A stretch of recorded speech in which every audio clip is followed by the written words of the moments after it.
അങ്ങനെ ക്രൂസിൽ നിന്നും ഇന്ന് ഞങ്ങൾ പോകാൻ പോണത് ഒരു സോട്ട് കേവിലേക്കാണ്. സർപ്രൈസ് കേവ് എന്നും ഇതിന് പേരുണ്ട്. ഇത് ഹലോങ് ബേയിൽ നിർബന്ധമായിട്ടും നമ്മൾ പോകേണ്ട ഒരു സ്ഥലമാണ്. ഇത് നമ്മളൊരു ട്രിപ്പായിട്ട് നമ്മളുടെ ക്രൂസിൽ നിന്നും അവരുടെ ഒരു ബോട്ടിൽ നമ്മളെ കൊണ്ടുപോകും. സോ പോകേണ്ടവർക്ക് പോകാം. കാരണം 700 സ്റ്റെപ്പുകളുണ്ട്. ഇത് ഏറ്റവും ഉയരത്തിലുള്ള ഒരു കേവാണ്. 1901 ഫ്രഞ്ചുകാർ കണ്ടുപിടിച്ചൊരു കേവാണ്. 100 സ്റ്റെപ്പുകൾ ആദ്യത്തെ കുത്തനെയുള്ള സ്റ്റെപ്പുകളാണ് കേട്ടോ. 18-ാം പടി പോലത്തെ സ്റ്റെപ്പുകളാണ്. ആ സ്റ്റെപ്പുകൾ ഓരോന്നും കയറി നമ്മൾ 100 സ്റ്റെപ്പ് കയറിയാലാണ് നമുക്ക് ആദ്യത്തെ വിശ്രമകേന്ദ്രം മീൻസ് ഒരു സ്പേസ്. സോ അതിനെക്കുറിച്ചും ഒക്കെ ഡീറ്റെയിൽ ആയിട്ട് നമ്മളുടെ ഗൈഡ് നമുക്ക് പറഞ്ഞു തരും. അത് നമുക്കൊന്ന് കേൾക്കാം. On Halong Bay, and because we have so many island and cave on Halong Bay, so we have 3 ways to name for them. The first one is the shape, and the next is the events in history, and the last is something found in the sea nearby. This surprising cave was found the first time by a French explorer in 1901. She very surprised because of the beauty of stalactite and stalagmite inside the cave. To celebrate that moment, we decided to name for the cave is Surprising Cave. Yeah. And we have 3 chambers inside Surprising Cave. The first one is smallest, and the second one is bigger, and the last one is the biggest. And now we will work and climb about 100 steps to visit the first chamber. Are you ready? Ready. Okay. Follow me this way. Yes, sir. You purchase one speaker. Yeah. Every visit you will. I know, go ahead. No need to shout. അവർ പറഞ്ഞത് മനസ്സിലായെന്ന് ഞാൻ വിചാരിക്കുന്നു. അപ്പോൾ ഇതിൻ്റെ മുകളിലേക്ക് കയറുക എന്ന് പറയുന്നത് കുറച്ച് ബുദ്ധിമുട്ടുള്ള കാര്യമാണ്. ഫസ്റ്റ് ചേമ്പറിലേക്ക് എത്താനാണ് 100 സ്റ്റെപ്പുകൾ. അതും കുത്തനെയുള്ള സ്റ്റെപ്പുകളാണ്. അതിൽ കുട്ടികളും ഒക്കെ ഉണ്ട്. നമ്മളുടെ ടീമിൽ കുറച്ച് പേരൊക്കെ മടിയൊക്കെ വിചാരിച്ചെങ്കിലും പിന്നീട് ഞാൻ പറഞ്ഞു നിർബന്ധിച്ച് കയറാൻ രസമാണ്. പക്ഷെ വലിയ ബുദ്ധിമുട്ടുണ്ടായിരുന്നില്ല. അതിനിടയിൽ ഒരു കുഞ്ഞ് കണ്ടോ, ആ കുഞ്ഞിന് കയറാൻ വയ്യ, അമ്മ എടുക്കണം. പക്ഷേ അപ്പോൾ വേറൊരു നമ്മുടെ കൂട്ടത്തിലുള്ള ഒരാൾ ആ കുഞ്ഞിനെ എടുത്തു. പക്ഷേ ആ കൊച്ച് കരഞ്ഞു, പറ്റില്ല, അമ്മ തന്നെ എടുക്കണം. ചില വാശികൾ അങ്ങനെയാണല്ലോ. ഞാൻ എൻ്റെ ചെറുപ്പത്തിൽ കേട്ടിട്ടുണ്ട്. ഞാൻ അച്ഛൻ എന്നെ എടുത്തുകൊണ്ട് നടക്കണം എപ്പോഴും. ഇപ്പോൾ നമ്മൾ ബസ്സൊക്കെ ഇറങ്ങിയിട്ട് നടക്കുമ്പോൾ അച്ഛൻ തന്നെ എന്നെ എടുക്കണം. പക്ഷേ ഇടയ്ക്ക് അപ്പോൾ അച്ഛൻ്റെ മുണ്ടഴിയുമ്പോൾ ഞാൻ പറയും ഇല്ല, താഴെ നിർത്തിയിട്ട് അച്ഛൻ ഉടുത്തിട്ട് എന്നെ വീണ്ടും എടുക്കണം. അതേപോലെ തന്നെയായിരുന്നു ആ കൊച്ച്. അങ്ങനെ ഞങ്ങൾ 100 സ്റ്റെപ്പുകൾ കയറി ഞങ്ങൾ ഒരു ഏരിയയിലെത്തി. ഇവിടെ ജസ്റ്റ് ഫോട്ടോയും കാര്യങ്ങളൊക്കെ നമുക്ക് എടുക്കാം. വളരെ ബ്യൂട്ടിഫുൾ ആയിട്ടുള്ള ഒരു സ്ഥലമാണ് കേട്ടോ. സീനിക് ബ്യൂട്ടി വേറെ ലെവലാണ്. കാരണം കണ്ടില്ലേ, ഇങ്ങനെ മുകളിൽ നിന്ന് ഫോട്ടോ എടുത്താൽ പക്ഷേ വലിയതായിട്ട് ഫോട്ടോ കറക്റ്റായിട്ട് വരില്ല. കാരണം ബാക്ക് ലൈറ്റ് ഇത്രയും ഉള്ളതുകൊണ്ട്. അങ്ങനെ ഞങ്ങളെല്ലാവരും നടന്ന് മുകളിലെത്തി. ഇതിൽ ബിന്ദു ചേച്ചിക്ക് ഭയങ്കര ഹാപ്പിയാണ്. കാരണം അവർക്ക് അവരുടെ ജീവിതത്തിൽ ആദ്യമായിട്ടാണ് ഇങ്ങനെയൊക്കെ ഒരു എക്സ്പീരിയൻസ്. അതിനിടയിൽ മല്ലിക്ക് പാമ്പുണ്ടെന്നൊക്കെ പറഞ്ഞ് പറ്റിക്കലും പരിപാടികളൊക്കെ ഉണ്ടായിരുന്നു.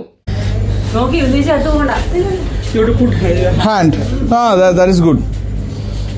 ഒന്നുമില്ല ചേച്ചി, പാമ്പിനെ പേടിയില്ല, കടിക്കുമ്പോൾ മനസ്സിലാവും.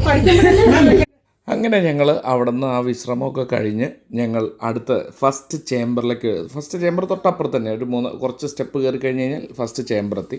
സോ ഞങ്ങളങ്ങനെ ആ ചേമ്പറിലേക്ക് വന്നു. ആ ചേമ്പറിൻ്റെ അവിടെ നിന്നും നല്ലൊരു വ്യൂ ഉണ്ട് കേട്ടോ. ചേമ്പറിൻ്റെ ഇറങ്ങുന്നതിന് മുമ്പായിട്ട് നല്ലൊരു അടിപൊളി വ്യൂ ആണ്. ഇത് വന്ന് നിങ്ങൾ എക്സ്പീരിയൻസ് ചെയ്യേണ്ട കാര്യമാണ്. കണ്ടില്ലേ, ഈ നമ്മൾ നോർമലി കാണുന്ന പോലെ ഒരു പാറ പോലെയല്ല. ഇതിൽ മുഴുവൻ വെള്ളം ഒക്കെ ഇറങ്ങിയിട്ട് ഇങ്ങനെ താഴേക്ക് വെള്ളം ഇറ്റ് വീഴുന്ന പോലെ ആ ഡിസൈനിലേക്ക് പാറകളെല്ലാം ചേഞ്ചായി. അപ്പോൾ അങ്ങനെയാണ് ഇതിൻ്റെ ഒരു ഡിസൈൻസും കാര്യങ്ങളും. അതിൻ്റെ അത് പ്രോപ്പറായിട്ട് ലൈറ്റിംഗ് ഒക്കെ ചെയ്തിട്ടുണ്ട്. ഗൈഡ് നമുക്ക് ഇതിനെക്കുറിച്ചൊക്കെ പറഞ്ഞു തരും. ഇതിനകത്തൊക്കെ അത്ഭുതകരമായിട്ടുള്ള കുറേ ഡിസൈൻസും കാര്യങ്ങളൊക്കെ കിടക്കുന്നുണ്ട്. അത് പ്രകൃതി തന്നെ ഉണ്ടാക്കിയതാണ്. ആ കാണുന്നത് വെള്ളമാണ്, pure water. Can you get this fresh water or the sea water? This water. Fresh water or the sea water? Fresh water and sea water. Fresh water? Fresh water? Exactly. Yeah, fresh water. The rainy water has leaked from the ceiling and made a lake here. There were so ferry came here for sightseeing, and one of them decided to stay here and fell in love with a fisherman. Yeah. Oh. They got married very, very happily. But one day, the fisherman didn't come back after a fishing trip. She waited him and cried so much, and her tear make a pond here, like a lake here. Yeah. Or you can see over there, we have a statue of a woman is sitting over there. Yeah, you can see it. Yeah, over there. This one here. Her hand and her leg like this. കണ്ടില്ലേ, അതൊരു സ്ത്രീ കാത്തിരിക്കുന്നതായിട്ടുള്ള ഡിസൈനിലാണ് അതുള്ളത്. അത് ഫിഷർമാനെ കാത്തിരിക്കുന്ന ആ ഫിഷർമാൻ്റെ വൈഫാണ്. അപ്പോൾ ഇങ്ങനെയൊക്കെ ഉള്ളതൊക്കെ ഉണ്ടാക്കി, അല്ലെങ്കിൽ ഇവർ തന്നെ ക്രിയേറ്റ് ചെയ്താണെങ്കിൽ കൂടിയും ഇത് തന്നെ ഉണ്ടായ ഒരു ഡിസൈനാണല്ലോ. അതേപോലത്തെ ഒരുപാട് ഡിസൈൻസ് ഇവിടെ ഉണ്ട്. Lion or tiger? Wolf.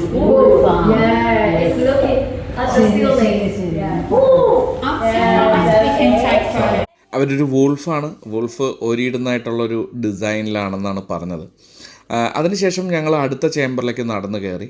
ആ അടുത്ത ചേമ്പറിലേക്ക് പോകുന്ന വഴിയൊക്കെ വളരെ നാരോ ആയിട്ടുള്ളൊരു റൂട്ടാണ് കേട്ടോ. അതൊക്കെ ഇങ്ങനെ അഡ്ജസ്റ്റ് ചെയ്ത് സിമ്പിളായിട്ട് നമ്മളതിലേക്ക് പോയി. നല്ല തണുപ്പാണ് ഇതിൻ്റെ അകത്ത്.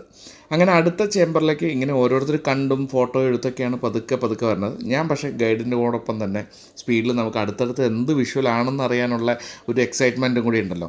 കാരണം ആദ്യം കയറുമ്പോൾ നമ്മൾ വിചാരിച്ചില്ല ഇത്രയും സംഭവമായിരിക്കും എന്നുള്ളത്. പക്ഷേ പിന്നീട് പോകെ ഇതൊരു ഞെട്ടിക്കുന്ന സംഭവമായി മാറി. ഇതെനിക്ക് എത്രത്തോളം നിങ്ങളിലേക്ക് എത്തിക്കാൻ പറ്റുമെന്ന് എനിക്ക് അറിയില്ല. നിങ്ങൾ നേരിട്ട് പോയി കണ്ടാലാണ് ഇതിന് കൂടുതൽ എഫക്റ്റ്. ഇത് കണ്ടില്ലേ, ഒരുപാട് ആൾക്കാർ വരുന്നുണ്ട്. ഇപ്പം നമ്മളുടെ ഷിപ്പിൽ ക്രൂസിൽ നിന്ന് മാത്രമല്ല, പല ക്രൂസിൽ നിന്നും ഇതുപോലെ ആലപ്പുഴ പോലെയാണ് ഒരുപാട് ക്രൂസുകളുണ്ട്. അവിടെ നിന്ന് ഒരുപാട് ജനങ്ങളുണ്ട്. ഇതൊരു വലിയ ചേംബറാണ്.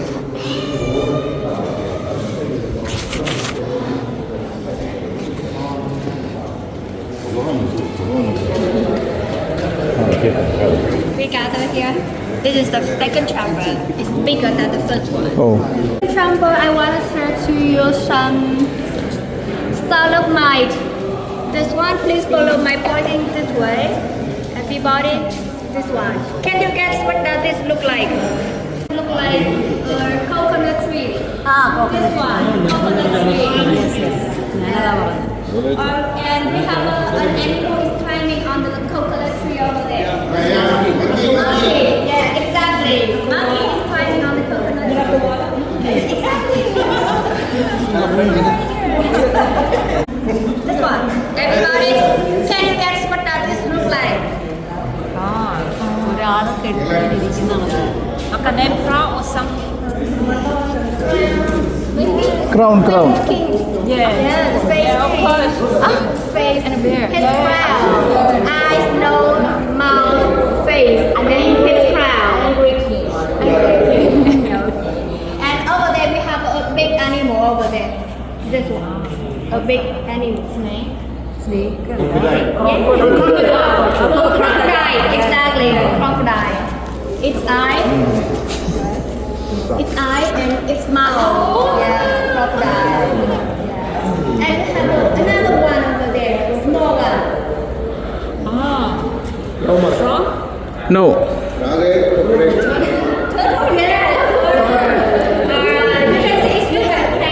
ഇവിടെയും അതുപോലെ കുറേ അത്ഭുതങ്ങളാണ് ഇപ്പോൾ അവർ പറഞ്ഞത്. ആമയും കിരീടം വെച്ച ഒരു രാജാവിൻ്റെ ഫേസും അതേപോലെ തന്നെ തെങ്ങിൻ്റെ ഡിസൈനിലുള്ളതും ഒക്കെയാണ് അവർ പറഞ്ഞത്. ഇതൊക്കെ രസകരമായിട്ട് തോന്നി. അതിനുശേഷം നമ്മൾ അടുത്ത ചേമ്പറിലേക്ക് നടന്നു. അടുത്ത ചേമ്പർ ഭീകര വലിപ്പമുള്ളതാണ് കേട്ടോ. ഇവിടെ കുറച്ച് ഫോട്ടോസൊക്കെ എടുക്കാനുള്ള സ്പേസും കാര്യങ്ങളുണ്ട്. അവിടെ കീ ചെയിൻസ് ഫ്രീ ആയിട്ട് തരുന്നുണ്ട് നമ്മൾ ഫോട്ടോ എടുത്ത്. അപ്പോൾ അങ്ങനെയുള്ളൊരു സ്പേസിലെത്തി കുറേ പേര് ഫോട്ടോയൊക്കെ എടുത്തു. അവിടുന്ന് ഫ്രെയിമൊക്കെ ചെയ്ത് നമുക്ക് വീട്ടിലേക്ക് കൊണ്ടുപോകാം. ഇതൊരു ഭീകര ഹ്യൂജായിട്ടുള്ള ഒരു ചേമ്പറാണ്. ഇതാണ് ലാസ്റ്റ് ചേമ്പർ. ഒരു ഭയങ്കര വലുതാണ്. ഇത് മഴക്കാലത്ത് ഇവിടെ വന്നു കഴിഞ്ഞാൽ കംപ്ലീറ്റ് വെള്ളവും കാര്യങ്ങളൊക്കെ ഒഴുകുന്നുണ്ടാവുമെന്നാണ് അവർ പറയുന്നത്. അതിനുശേഷം ഇവിടെയും കുറേ അങ്ങനത്തെ ഡിസൈൻസ് കാര്യങ്ങളുണ്ട്. പക്ഷേ ഇവിടെ കൂടുതൽ ഫോട്ടോ എടുക്കുക അങ്ങനെയുള്ളൊരു കോൺസെപ്റ്റിലാണ് ആൾക്കാർ.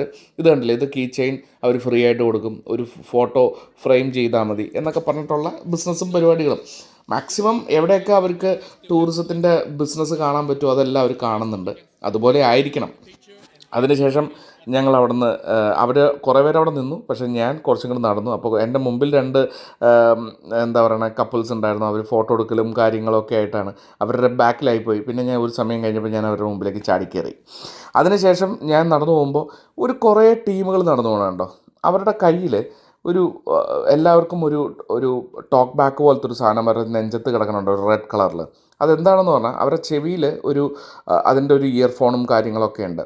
അപ്പോൾ അതിൻ്റെ ഗൈഡിന് പറയുന്നത് ഇവർക്ക് എത്ര ദൂരെയാണെങ്കിലും ഇതിങ്ങനെ കേൾക്കാം. അതൊരു റേഡിയോ ഇത് ഒരു കണക്ഷൻ പോലത്തെ ഒരു സംഭവമാണ്. അതും രസകരമായിട്ടൊക്കെ തോന്നി. അതൊക്കെ കണ്ട് ഇങ്ങനെ ഞങ്ങൾ ഓരോരോ ഏരിയയിൽ വന്ന് ഫോട്ടോ എടുക്കാം. ഇവിടെ കൂടുതൽ ഫോട്ടോ എടുക്കലും പരിപാടികളൊക്കെ തന്നെയാണ് നടന്നുകൊണ്ടിരിക്കുന്നത്. The four holy animals. Four holy animals. Holy animal. Yes. Tortoise. Dragon for king and power. Phoenix for queen and beauty. Turtle for lucky and long life. And unicorn for success or property. And here we have one of four holy animals. Thank you. അവിടെ കാണിച്ചതും ഒരു ആമയാണ്, ടോർട്ടോയ്സിനെയാണ്. അതും ഒക്കെ കണ്ട് ഞങ്ങൾ അങ്ങനെ വീണ്ടും മുമ്പിലേക്ക് നടന്നു. അതും ഒരു രക്ഷയില്ല കേട്ടോ. കാരണം ഇതിൻ്റെ അകത്ത് വേറൊരു ഫീലാണ്. ലൈറ്റിങ്ങും പരിപാടികളൊക്കെ അവർ ഓരോ ഏരിയയിൽ എത്തിയിട്ട് അവർ നമുക്ക് അതിനെക്കുറിച്ച് ഡീറ്റെയിൽ ആയിട്ട് പറഞ്ഞു തരും.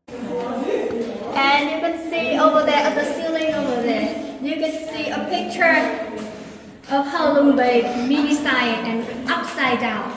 Oh. അവർ പറയുന്നത് ഹലോങ് ബേ നേരെ തല കുത്തി വച്ചിട്ടുള്ള ഒരു ഡിസൈനാണ് എന്നാണ്. ഇങ്ങനെ നോക്കുമ്പോൾ, കാരണം ഈ ഹലോങ് ബേയിൽ മുഴുവൻ ഇതുപോലുള്ള ഇങ്ങനെ ദ്വീപായിട്ടാണ് വലിയ വലിയ മലകൾ ഇങ്ങനെ കടലിൻ്റെ ഇടയിൽ ആ ഒരു ഡിസൈനാണ്. അതിനിങ്ങനെ തല കുത്തി വച്ചിരിക്കുകയാണ്. അടുത്ത കണ്ടത് ഞെട്ടിച്ച് കളഞ്ഞു. And this is stalagmite. You can see it can twinkle. Twinkle. You can walk 350 steps, sir. Twinkle, twinkle, little star. Right? Yes. See it? This one. It can twinkle. Correct. Shining kando. Like a jellyfish. See? Like can twinkle. It's the only one. Stalactite in surprising cave can twinkle. Twinkle. Shining. Keep going, guys. അവർ പറഞ്ഞത് അത് തിളങ്ങുന്നുണ്ട്. അത് ആ ഏരിയയിലുള്ള പാറയിൽ മാത്രമേ തിളങ്ങുന്നുള്ളൂ കേട്ടോ. ഇതൊക്കെ എങ്ങനെയാണെന്ന് ദൈവത്തിന് മാത്രമേ ഉള്ളൂ. അതൊക്കെ ഒരു അത്ഭുതമാണ്. ഇത് എൻ്റെ ക്യാമറയുടെ മൊബൈലിൻ്റെ ഒരു സൂം എത്രത്തോളം ഉണ്ടെന്ന് ഞാൻ നോക്കിയതാണ്. അങ്ങേയറ്റത്ത് കണ്ടതാണ് കേട്ടോ. അതിനുശേഷം ഞങ്ങളിങ്ങനെ നടന്ന് ഇപ്പോൾ ഇവർ പറയുന്ന വെള്ളം ഇതിലൂടെ ഒഴുകി വരണതും അതിനെക്കുറിച്ചൊക്കെ തന്നെയായിരുന്നു. മഴക്കാലത്ത് ഇവിടെ വരണം, അടിപൊളിയാണ് എന്നുള്ളതാണ് പറയണത്. അത്രയും വെള്ളമായിരിക്കും, ഇങ്ങനെ വെള്ളം ഒഴുകി അങ്ങനെ ഒരു പാത്ത് തന്നെ അവിടെ ഉണ്ട് കേട്ടോ. ഇവിടെ വെള്ളമുള്ള സമയത്ത് ഇതിലൂടെ ഒരു വാട്ടർഫാൾ ഉണ്ടെന്നാണ് പറഞ്ഞത്. ആ വെള്ളം ഇങ്ങനെ ഒഴുകി താഴേക്ക് വരും. ഇപ്പോൾ നമ്മൾ കാണുന്നത് നേരത്തെ എടുത്ത ഫോട്ടോ ഇവിടെ ഫ്രെയിം ചെയ്ത് വരും. നമുക്ക് കീ ചെയിനാക്കാം, പല തരത്തിലുള്ള ഫ്രെയിമുകളാക്കാം. അങ്ങനെയുള്ള ഒരു സ്പേസാണ്. ബിസിനസ്സാണ്, പക്കാ ബിസിനസ്. പക്ഷേ എന്നാലും ഇതൊക്കെ രസമല്ലേ? കണ്ടില്ലേ, നമ്മുടെ കൂട്ടത്തിൽ വന്നവരെടുത്തിരിക്കുന്ന ഫോട്ടോയൊക്കെയാണ് ഇതൊക്കെ. എന്നാലും അതൊക്കെ കൊള്ളാം. ഒരു എന്താ പറയുക, ഇതൊക്കെ നമ്മളൊരു മെമ്മറിയാണ്. ഇങ്ങനൊരു സ്ഥലത്ത് പോകാൻ പറ്റിയതൊക്കെ ഒരു ഭാഗ്യമായിട്ടാണ് കാണുന്നത്. അപ്പോൾ അവിടെ വന്നിട്ട് നമുക്ക് അവർ പറയുന്ന വില കൊടുത്ത് വേണമെങ്കിൽ ഓരോ ഡിസൈനിലുള്ള ഫോട്ടോസും കാര്യങ്ങളും ഫ്രെയിംസും ഒക്കെ വാങ്ങിക്കാം. അങ്ങനെയുള്ള ഓരോ പരിപാടികളൊക്കെ കഴിഞ്ഞ് ഞാൻ അങ്ങനെ പതുക്കെ മുന്നോട്ട് നടന്നു. അവരവിടെ കുറേ സാധനങ്ങളൊക്കെ മേടിക്കാൻ തുടങ്ങി. കണ്ടില്ലേ എന്ത് രസമാണെന്ന് പറയും. ഇത് ഞാൻ പറഞ്ഞാൽ തീരില്ല, അത്ര ബ്യൂട്ടിഫുള്ളാണ്. അത്യാവശ്യം വെയിലൊക്കെ വന്നു, എന്നാലും ഇതിൻ്റെ അത് നല്ല തണുപ്പാണ്. ഇനിയും ബോട്ടുകൾ വന്നുകൊണ്ടിരിക്കുകയാണ്. അപ്പോൾ അങ്ങനെ ഞങ്ങൾ നടന്ന് ഇതിൻ്റെ അകത്ത് കുറേ ബിസിനസ്, ഒരു ചെറിയ ഷോപ്സും തുണിക്കടകളും ഈ ഹലോങ് ബേയുടെ ഡിസൈൻ ചെയ്തിരിക്കുന്ന ടീഷർട്ട്സും കാര്യങ്ങളൊക്കെ കിട്ടും. അങ്ങനത്തെ ഒരുപാട് സാധനങ്ങൾ അവർ വിൽക്കാൻ അവിടെ വച്ചിട്ടുണ്ട്. അതൊക്കെ വേണമെങ്കിൽ നമുക്ക് സോവനീഴ്സ് കാര്യങ്ങളുണ്ട്. ഇതൊക്കെ വാങ്ങിച്ച് നമുക്ക് വീട്ടിൽ പോകാം. നമ്മുടെ കുട്ടികൾക്കും നമ്മുടെ ഫാമിലിക്കൊക്കെ കൊണ്ടുപോയി കൊടുക്കാൻ, ഗിഫ്റ്റ് കൊടുക്കാൻ പാകത്തിനുള്ള കുറേ സാധനങ്ങൾ, കൈകൊണ്ടുണ്ടാക്കിയ പേഴ്സുകളും കാര്യങ്ങളൊക്കെയാണിത്. ഇതൊക്കെ നല്ല രസമുണ്ട് കേട്ടോ കാണാൻ. അങ്ങനെ ഒരു ബ്യൂട്ടിഫുള്ളായിട്ടുള്ള നിമിഷങ്ങളായിരുന്നു നമ്മളുടെ അടുത്ത് പോയത്. ഇതിനെ നമുക്ക് എടുത്ത് പറയേണ്ടത്, ഇതിൻ്റെ താഴേക്ക് നടന്നിറങ്ങുക എന്നുള്ള അടുത്ത ഒരു ചടങ്ങുണ്ട്. അതും ഭീകരമാണ്.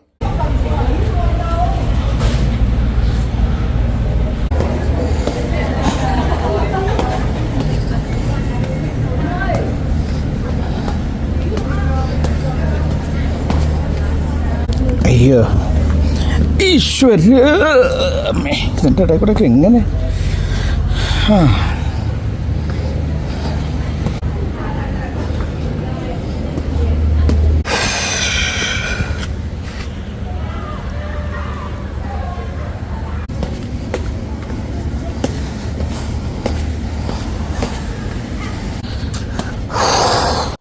അങ്ങനെ ഞാൻ വന്നപ്പോൾ ഇവിടെ ഒരു ടോയ്ലറ്റ്, നമുക്ക് റെസ്റ്റ് റൂമുണ്ട്.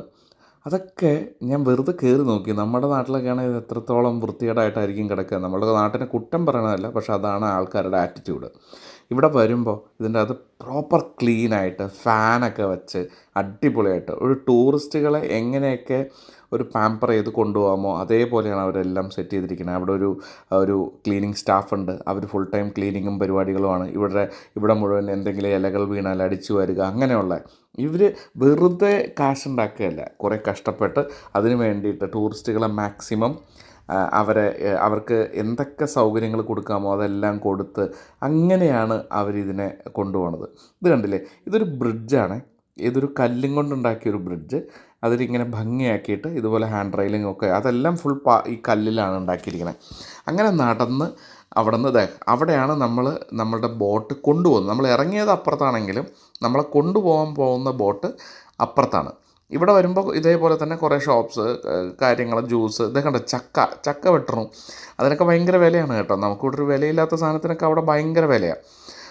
അങ്ങനെ ഭംഗിയായിട്ട് രസകരമായിട്ടുള്ള ഒരു ട്രിപ്പായിരുന്നു ഈ കേവ് കാണാൻ പോയത്.